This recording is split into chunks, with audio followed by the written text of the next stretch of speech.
September மாதம் 10ஆம் தேதி பொதுக்காலத்தின் 23ஆம் வாரம் செவ்வாய்க்கிழமை.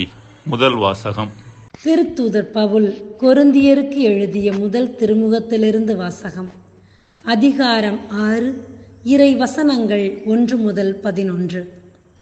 சகோதர சகோதரிகளே, உங்களுள் ஒருவருக்கு மற்றொருவரோடு வழக்கு இருப்பின் தீர்ப்புக்காக இறைமக்களிடத்தில் போகாமல் நம்பிக்கை கொள்ளாதோரிடம் செல்ல துணிவதேன்? இறைமக்கள்தான் உலகுக்கு தீர்ப்பளிப்பவர்கள் என்பது உங்களுக்கு தெரியாதா?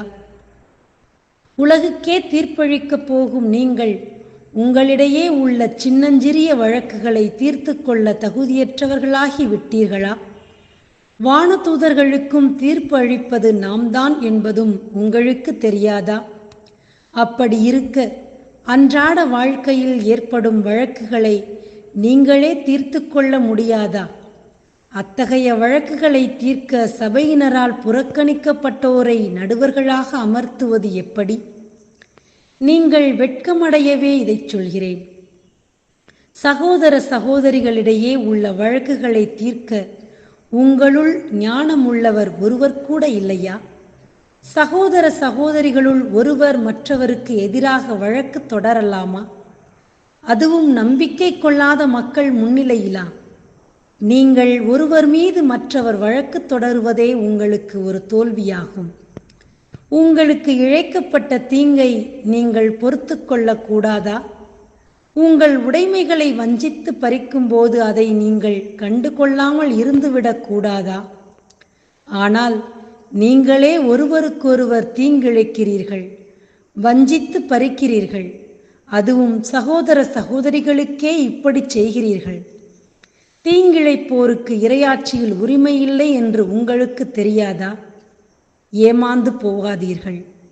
பரத்தைமையில் ஈடுபடுவோர், சிலைகளை வழிபடுவோர், விபச்சாரம் செய்வோர், தகாத பாலுறவு கொள்வோர், ஒருபால் புணர்ச்சியில் ஈடுபடுவோர், திருடர், பேராசையுடையோர், குடிவெறியர், பழி தூற்றுவோர், கொள்ளையடிப்போர் ஆகியோர் இறையாட்சியை உரிமையாக்கிக் கொள்வதில்லை.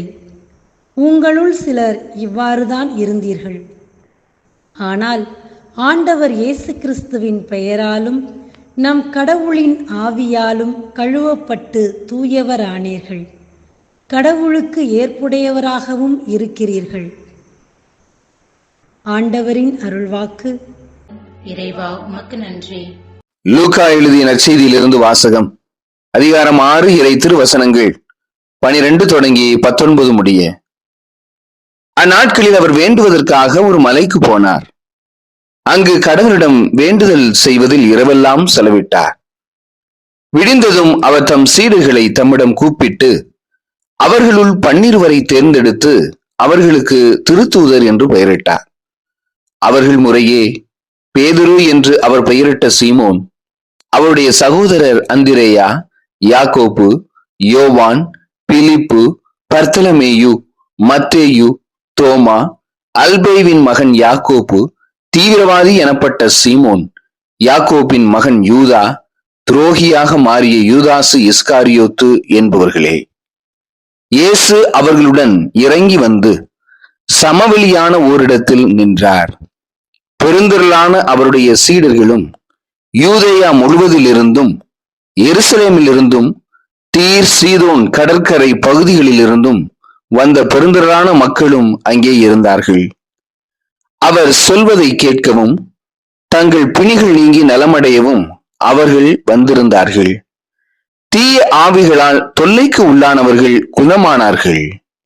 அவரிடமிருந்து வல்லமை வெளிப்பட்டு அனைவர் பிணியையும் போக்கியதால் அங்கு திரண்டிருந்த மக்கள் யாவரும் அவரை தொட முயன்றனர்.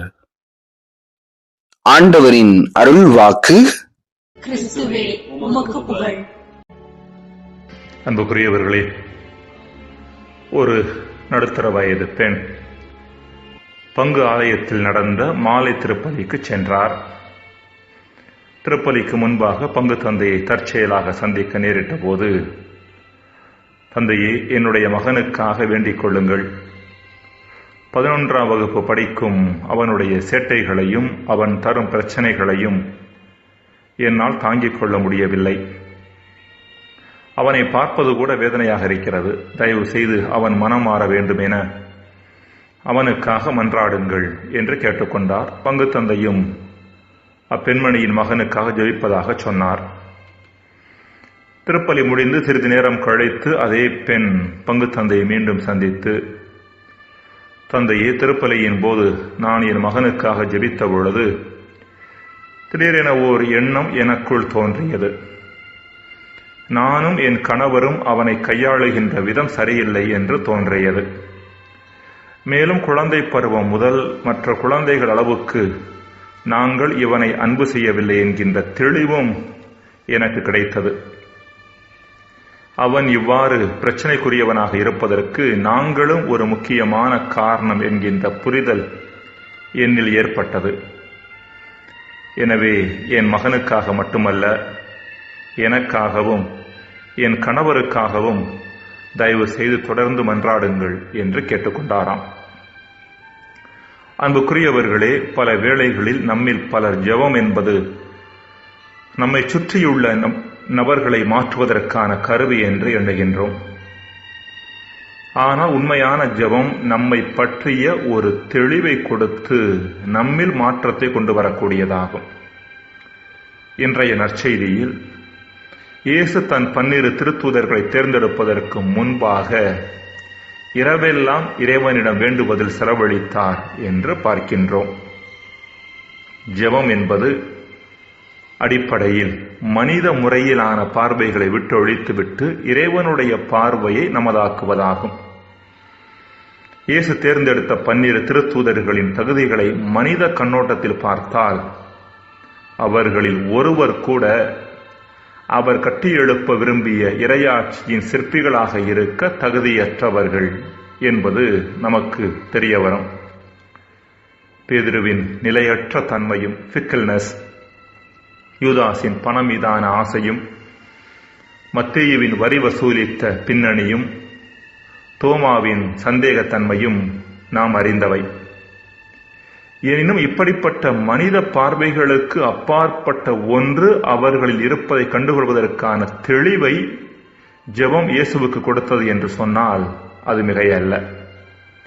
இவ்வாறு அவர்களுக்குள் உறைந்திருந்த உத்வேகம், சாட்சிய பண்புகள் இயேசுவின் உயிர்ப்பிற்கு பின்பு வெளிவந்து எவ்வாறு கிறிஸ்தவம் வளர காரணமாக இருந்தன என்பது நமக்கு தெரியும். இன்றைய முதல் வாசகத்தில் இப்படிப்பட்ட தெளிவு கொரிந்தியரிடம் இல்லாததையே புனித பவுல் கடிந்து கொள்கிறார். முதலாவதாக, ஒருவர் பாவ வாழ்வில் நிலைத்திருப்பதே அவர்கள் வாழ்க்கையின் மட்டில் தெளிவான பார்வை இல்லாததை வெளிப்படுத்துகிறது. இரண்டாவதாக, இந்த தெளிவின்மை அவர்களுக்குள்ளே சண்டையிடுவதற்கு காரணமாக இருந்தது. மூன்றாவதாக, இந்த தெளிவின்மையின் காரணமாக சண்டை சச்சரவுகளை எவ்வாறு தீர்த்து வைத்துக் கொள்வது என்று தெரியாமல் தவறான நபர்களிடம் சென்றார்கள். இன்றைய நற்செய்தியானது ஜெபம் நமக்கு தருகின்ற இன்னொரு கொடை பற்றியும் எடுத்துரைக்கிறது. கடவுளின் வல்லமையே அந்த கொடை. இயேசுவிடமிருந்து வல்லமை வெளிப்பட்டு அனைவரது பிணியையும் நீக்கியதாக லூக்கா எழுதுகிறார். இந்த வல்லமையைத்தான் இயேசு நாள்தோறும் ஜெபத்தின் வழியாக பெற்றுக்கொண்டார். அன்புக்குரியவர்களே, வாழ்க்கையில் தெளிவை பெற்றுக்கொள்வது முக்கியமானது என்றாலும் அந்த தெளிவின் பின்னணியில் நடப்பதற்கான வல்லமை அதைவிட முக்கியமானது. பல வேளைகளில் கடவுளின் பார்வையானது உலகின் பார்வையிலிருந்து வேறுபட்டு இருப்பதன் காரணமாக அந்த பார்வை சுட்டிக்காட்டும் பாதையில் நடைபெற ஏராளமான உள்ள உறுதியும் நெஞ்சுரமும் தேவைப்படுகின்றன. இதற்கு தேவையான வல்லமையையே இறைவனோடு உள்ள உறவு ஜெபத்தின் வழியாக நமக்கு பெற்றுத்தருகின்றது. ஜெபம், இறைவா, எம்மை மாற்றிக்கொள்ளாதவரை எது மாறினாலும் ஒரு பயனும் இல்லை என்பதை உணர்ந்து எம்மை மாற்றிக்கொள்ளக்கூடிய தருணமாக ஜெப வாழ்வை அணுக, வாழ்க்கையின் மட்டில் தெளிவான பார்வை கொள்வதற்கான தருணமாக ஜெபத்தை அணுக வரம் தாரும். ஆமேன்.